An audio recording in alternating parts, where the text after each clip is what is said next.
Qui est Djelika? Ben, je dirais que je suis une fille comme toutes les autres filles. Voilà, j'étudie.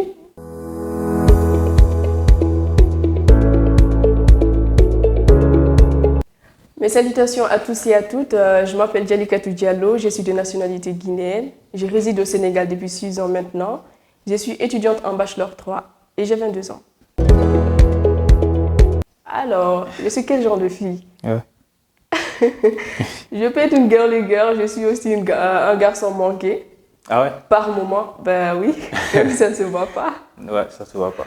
Voilà, je suis une fille passionnée par la cinématographie, par la mode. Et je suis aussi une fille qui, je dirais, très ambitieuse. Et voilà quoi. Comme je disais tantôt, je suis au Sénégal depuis 6 ans maintenant. Donc j'ai fait tout mon lycée ici. J'ai obtenu mon bac en 2020. Et après l'obtention de mon bac, j'ai fait un concours pour intégrer Montpellier Business School Dakar. Les choix sont divers. Après, je dirais leurs valeurs d'abord, qui sont l'intégrité, la diversité et surtout l'égalité des chances. Mais après cela aussi, le pourquoi d'avoir choisi Montpellier Business School Dakar, c'est aussi pour toutes les opportunités qu'ils nous offrent. Parce qu'ici, les choses ne se passent pas comme partout dans les autres écoles. Voilà. Ah ouais? Bon, j'ai fait l'administration des affaires et je suis en Bachelor 3. Pourquoi avoir choisi cette filière? Tout à l'heure, je disais que j'étais très ambitieuse. Alors, il faut savoir que le monde de l'entrepreneuriat m'intéresse beaucoup. Je ne suis pas une entrepreneur accomplie actuellement, mais je tends à le devenir, Inch'Allah, je l'espère. Donc, je sais que comme je veux entreprendre, j'ai besoin de certaines connaissances. Et pour cela, j'ai opté pour l'administration des affaires. D'accord, tu nous parlais tout à l'heure que tu étais une fille ambitieuse. Bon, quels sont tes objectifs? Pour mes objectifs, déjà, valider mon bachelor, Inch'Allah, cette année. Après cela, je compte poursuivre mes études, plus précisément dans le domaine du management de luxe. Management de luxe? Le management de luxe, oui. Pourquoi? Pourquoi? Bon, je vais oublier aussi de préciser que j'aimerais plus me spécifier dans l'hôtellerie de luxe. C'est quelque chose qui me passionne, entre autres. Ouais, je vois ça. En fait, on va rebondir sur le côté éducatif. D'accord. Voilà. Comment tu vois l'enseignement supérieur au Sénégal aujourd'hui, toi? Je ne suis pas une experte dans le domaine, mais d'après mes constats, je dis qu'il y a beaucoup de potentiel. Mais il y a des jeunes ambitieux qui veulent apprendre. Et il y a aussi des professeurs qualifiés pour cela. Maintenant, est-ce que ce qu'on dispense aux étudiants, c'est forcément ce qui est mieux pour eux, pour affronter le monde du travail? Pour moi, de par mes expériences et de ce que je vois autour de moi, je pense qu'il y a une inadéquation entre les formations dispensées et les attentes en entreprise. Pas plus tard qu'en octobre dernier, le club des conseillers en ressources humaines du Sénégal, en partenariat avec Montpellier Business School Dakar, ont organisé une foire au stage avec plus de 250 postes. Ah ouais? Oui, offerts. Mais au final, c'était assez surprenant quand on entend souvent les gens dire qu'il y a beaucoup de diplômés, mais il n'y a pas de travail. Ouais. Croyez-moi qu'à la fin de ces 250 postes offerts, il n'y a eu que 80 personnes qui ont été prises. L'inadéquation entre la formation et... Parce que j'ai vu des gens, par exemple, ils peuvent faire tout leur cursus, tout leur bachelor, par exemple, sans avoir mis leurs pieds en entreprise. Donc, c'est des gens, ils ont appris des choses, mais ils n'ont jamais eu l'occasion, ni à travers des stages, ni à travers des jobs vacances ou autres. De le pratiquer. Donc, oui, c'est compliqué. Et souvent, on dit que la pratique est aveugle sans la théorie. Et la théorie aussi, elle est, comment je vais dire ça? Plutôt la théorie, elle est absurde sans une pratique. Exactement. Et la pratique, elle est aveugle sans une théorie. Parce que souvent, on voit beaucoup de jeunes, après leur formation, quand ils vont dans les entreprises, ils ont beaucoup de problèmes. Ils ne se retrouvent pas. Ouais, ils ne se retrouvent pas. Et donc, tout à l'heure, je vous disais, le fait que j'ai choisi Montpellier Business School Dakar, c'est l'une des raisons. Parce qu'ici, ils ont compris cela et tous leurs efforts qu'ils font au quotidien, c'est pour nous amener, nous, à être à l'aise dans ce milieu-là. Déjà, en première année ici, déjà, dès la première année, tu es en immersion.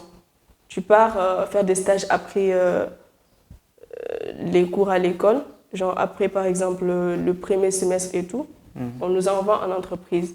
Pour ma première année, j'ai intégré Decathlon. Après mon stage de 3 mois, j'ai eu un contrat pour prolonger. Donc, j'étais en alternance. Pas seulement moi, d'autres étudiants aussi. D'accord. Et là, en troisième année, nous venons de finir le premier semestre. Et la semaine prochaine, Inch'Allah, on se prépare pour partir en région. D'accord, super. Pour des stages. En fait, on est entre jeunes, forcément, on va parler de la jeunesse. Quand tu entends qu'au Sénégal, il n'y a pas de travail et que beaucoup de gens veulent quitter ce pays pour aller en Europe ou bien dans d'autres pays, qu'est-ce que ça te fait? Et quel regard portes-tu aussi sur ce sujet? Moi, ça me fait très mal. Ouais. Cette histoire de « il n'y a rien ici, il faut aller se chercher ailleurs ». Mais non, il y a quoi encore? Plus tard, il y a 3 jours de cela, si je ne me trompe pas, on était à Diamniadio. Dans le cadre d'une activité organisée par Business Africa, où la diaspora revient pour sensibiliser les jeunes. Parce que je pense qu'on a besoin de cela, d'une prise de conscience. On nous a trop formaté le cerveau. Ici, il n'y a rien, ailleurs, c'est mieux. Non, ce n'est pas la vérité. On a tout pour réussir ici en Afrique. En tout cas, moi, je suis convaincue de cela. On a tout pour réussir ici en Afrique. Il suffit juste d'avoir les bonnes informations et avoir aussi les bonnes personnes. Là aussi, c'est un point que je voulais soulever. Ici, on peut voir des étudiants étudier dans une filière. Par exemple, je veux faire supply chain. Ils ne connaissent même pas les structures qui sont spécialisées dans ces domaines-là. Exactement, c'est vrai. Genre, c'est comme si on a tout pour avoir l'information, mais on ne va pas vers la bonne information. Ouais, c'est vrai. Il faut bien s'informer pour mieux se former, je me dis. Donc, on a besoin de cela aussi. Et comment je vais dire ça encore? Le mentoring, ça n'existe pas. Ouais. Aujourd'hui, par exemple, moi, je vais faire le management du luxe dans le secteur de l'hôtellerie de luxe. Donc, avoir une personne qui évolue dans ce domaine-là, l'avoir comme modèle, qu'il me guide pour pouvoir me permettre de m'éclairer mon chemin, entre autres. Donc, on a besoin des gens qui nous coachent. En plus des cours théoriques qu'on reçoit, de la pratique, mais aussi d'une personne qui est là pour nous, qui nous accompagne, qui nous dit « Ah oui, si tu veux atteindre tel objectif, il faudrait que tu passes par là, là et là. » Donc, on a besoin de ça aussi. Donc, si je comprends bien, toi, tu ne te vois pas sortir du pays pour aller en Europe, ou travailler là-bas ou bien étudier là-bas. Tu veux rester au Sénégal? Je ne dirais pas que je ne vois pas sortir du pays pour aller en Europe ou autre. Certes, demain, après mon bachelor, je peux partir, me former, voir ce qui se passe là-bas, mais pas pour y rester. D'accord. Je pars, je vois ce qui se passe pour revenir, essayer d'apporter quelque chose de nouveau. Vous comprenez? Parce que moi, je me dis qu'aujourd'hui, en Europe, je suis désolée, mais ils ont tout fait. Ouais, ils ont tout fait. Ici, l'Afrique, c'est un chantier. C'est là, c'est d'ici qu'on a... C'est ici qu'on a besoin de personnes compétentes, de nouvelles idées, parce qu'il y a beaucoup à faire. Après, il faut savoir maintenant qu'en Afrique, c'est tellement compliqué de bâtir quelque chose. Par exemple, si je veux emprunter quelque chose, il y a beaucoup de barrages. Déjà, il y a le côté famille, il y a l'État, et puis il y a beaucoup de choses qui font que beaucoup de gens aussi se découragent. Il faut souligner ce point. C'est pas faux. Ouais. Et je pense que c'est pour cela qu'on dit que c'est pas tout le monde qui va parvenir à entreprendre. Ouais. C'est pas tout le monde qui entreprend. Si on décide de se mettre sur ce chemin-là de l'entrepreneuriat, je pense qu'on a besoin de beaucoup de courage. Ça, il faut se l'avouer, on a besoin de courage, mais aussi de courage, la patience et tout. Parce que, comme vous l'avez dit, tu peux avoir une idée ici aujourd'hui, tu as envie de développer cela, mais tu partages l'idée avec une tierce personne. Au lieu de t'encourager, ils vont rester là et te dire « Oh non, je pense que Ça va pas marcher. Non, ça va pas marcher, ça va pas marcher. » Et si toi, tu n'as pas la tête dure, ça va pas tu le risques de faire. laisser tomber, ouais. Ça va pas le Laisser faire. tomber. Donc c'est un peu compliqué tout ça. C'est un peu compliqué. C'est compliqué. Bon, quels sont tes goûts en termes de musique, en termes de mode aussi, comme tu disais tout à l'heure? Aïe, aïe, aïe. Côté musique, moi, j'écoute du tout. Ok. Ouais, j'écoute du mbala, R&B, les Français, j'écoute bien aussi. Ouais. Même les Indiens, hein, je les écoute, ils sont très forts, les Indiens. Moi, je pense qu'ils étaient seulement forts pour faire des films. Non, c'est que des films, là, c'est pas trop ça, mais les musiques, moi, j'aime bien. D'accord. Et tu peux nous faire un top 5 des meilleures séries que tu aimes bien? 5 des meilleures séries que j'aime bien. Alors, quand on me demande de choisir, c'est toujours compliqué pour moi. Mais on va essayer. Alors, disons, Blacklist. Ouais, Blacklist, ouais. Ouais, Blacklist. Très bon Et choix. La Casa de Papel. Ouais. Ouais. Ouais, j'aime bien. Moi, j'aime pas. Nous avons, je dirais encore. Oh, c'est compliqué. Ouais, c'est pas facile. Scorpion. Malheureusement, la série a dû s'arrêter à la saison 5, je crois. D'accord. Scorpion et je dirais seulement les séries, c'est ça? Une série, film, ça dépend. Hein. Film. Ouais. Ah ouais. Genre, mes films de tous les jours. Freedom Writers. Je ne sais pas si vous l'avez vu. Ouais, j'ai jamais vu. Ah, il faut le voir. Pas. Okay. Il faut le voir. Il est excellent. Je vais le cocher sur ma liste. C'est un film que je regarde aujourd'hui. Demain, je peux revenir regarder le film et avoir les mêmes sensations. D'accord. Voilà. Et quelle scène de film ou bien dans une série qui t'a particulièrement marqué?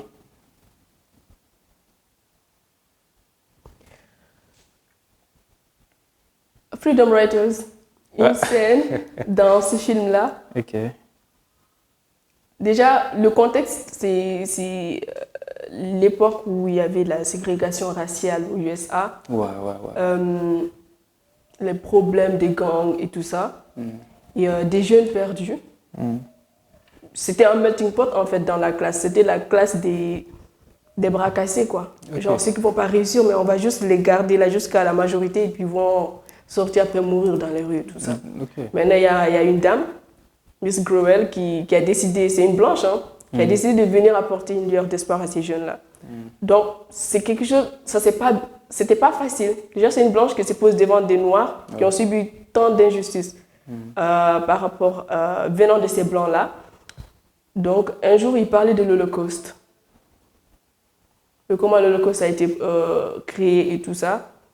Donc, elle demandait dans la salle qui savait ce que c'était l'Holocauste. Il n'y avait qu'une seule personne. Mais quand elle a dit qui d'entre vous a été touché par une balle, tout le monde a levé la main comme ça. Ouais. Donc, ça reflétait un peu la vie dure que ces jeunes-là subissaient. Et il faut savoir que ces gens, ils n'avaient même pas encore 18 ans. Ah ouais? Oui. Donc, ça m'a beaucoup touchée. D'accord, je vois. Tout à l'heure aussi, tu parlais que tu es une personne qui aime bien la mode. Tu as ton style particulier ou bien quel rapport as-tu avec la mode? La mode. Ouais. Alors pour moi, c'est une question de feeling. Aujourd'hui, je me lève, je me sens bien, j'ai envie de me rendre jolie et tout ça. J'ai envie de faire beaucoup plus d'efforts. Je le fais. Demain aussi, je me lève, que je vois que c'est un peu bizarre. Comme j'ai dit, c'est une question de feeling. Ouais. Mais mon hobby, franchement, à part les trucs, les choses les plus stupides que je puisse faire, c'est faire la lèche-vitrine ou, je ne sais pas, parcourir les boutiques en ligne et tout ça. En ligne, d'accord.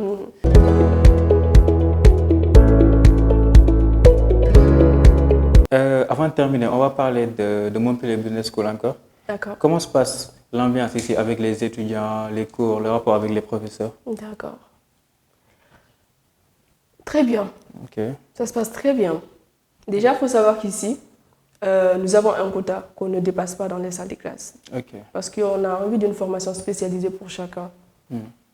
Déjà, dans la classe, je ne pense pas qu'aucune de nos classes ici dépasse 20 personnes, 20 étudiants. Non. On est souvent genre 20 ou en dessous de 20. Okay. C'est un choix qui a été fait pour permettre le libre-échange entre les étudiants et les professeurs, mais pour permettre aussi aux étudiants d'avoir plus accès au contenu du cours.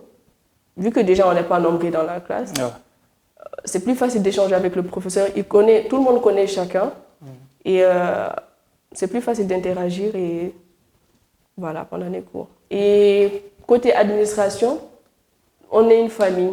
D'accord. Voilà, ici on est une famille. Le directeur, c'est notre papa, c'est notre directeur. Et le corps professoral aussi, c'est des gens qui sont très qualifiés.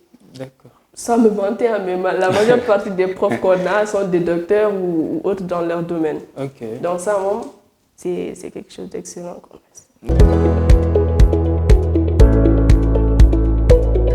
Avant de terminer, on va te laisser glisser quelques mots que tu n'as pas eu l'occasion de développer.